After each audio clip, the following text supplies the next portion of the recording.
everyone, and if you've been prescribed Bimzelx for conditions like plaque psoriasis, psoriatic arthritis, or axial spondylitis, this video is for you. Today I'll guide you step-by-step through the process of self-injecting Bimzelx safely and confidently. By the end of this video, you'll feel empowered to manage your treatment at home. Bimzelx is a biologic medication that helps control inflammation and certain autoimmune diseases. Unlike certain treatments that target one pathway, Bimzelx inhibits two key proteins, interleukin-17A and interleukin-17F. This dual action sets it apart from many other DMARDs or disease-modifying anti-rheumatic drugs, which often target a single pathway. What is Bimzelx and what is it used for? Bimzelx is a biologic therapy approved for several autoimmune and inflammatory conditions. Here's a quick overview of its indications. Number 1, plaque psoriasis. This is indicated for moderate to severe cases requiring systemic therapy or phototherapy. Psoriatic arthritis. About 30% of people with psoriasis will eventually develop psoriatic arthritis. This condition presents in different ways,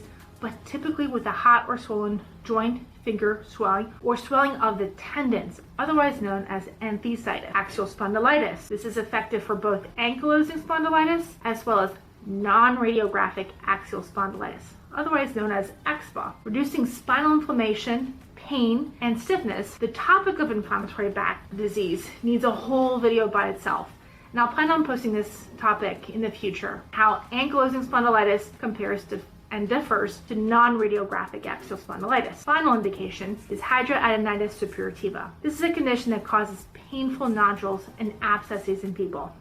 Before we get started, gather your materials. You'll need a pre-filled Bimzelx syringe or auto-injector, an alcohol swab, a sharps disposal container, and something to wash your hands. So you've gathered all your materials and you're ready to inject. The first thing you'll want to do is wash your hands. Then you'll want to take your medication.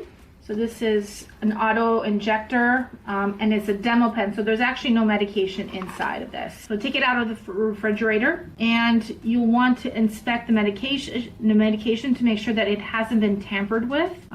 You want to look at the expiration date, and what you'll want to do is look into this little window here, and it should be roughly like clear. If there is a bubble or two, that's not a problem, but if it's cloudy or it has sediment, don't inject.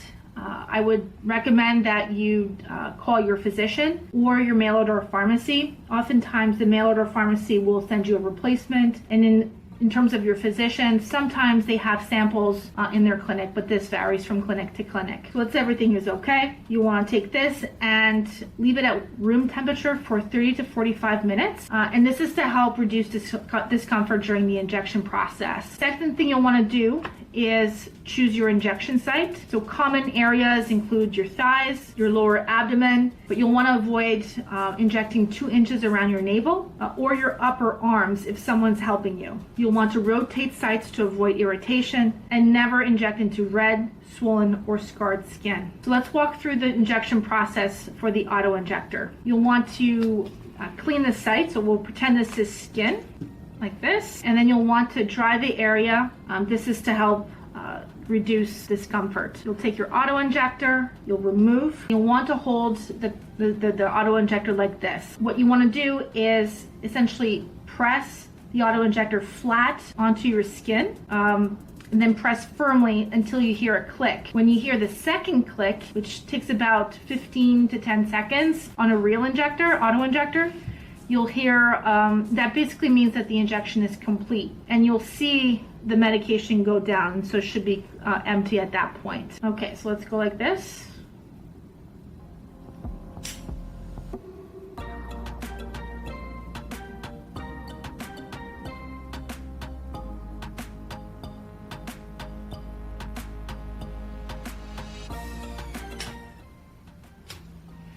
And that's that. If you still see some material, don't see this yellow thing, this means that like you haven't had the whole full dose. If that happens, I would recommend that you discuss this with your doctor. So once this has you've completed doing this, what you'll want to do is basically put this into a biohazard sharps container, and then at that point you can either just, if there's a little bit of bleeding, you can put a band-aid on, put a little bit of pressure.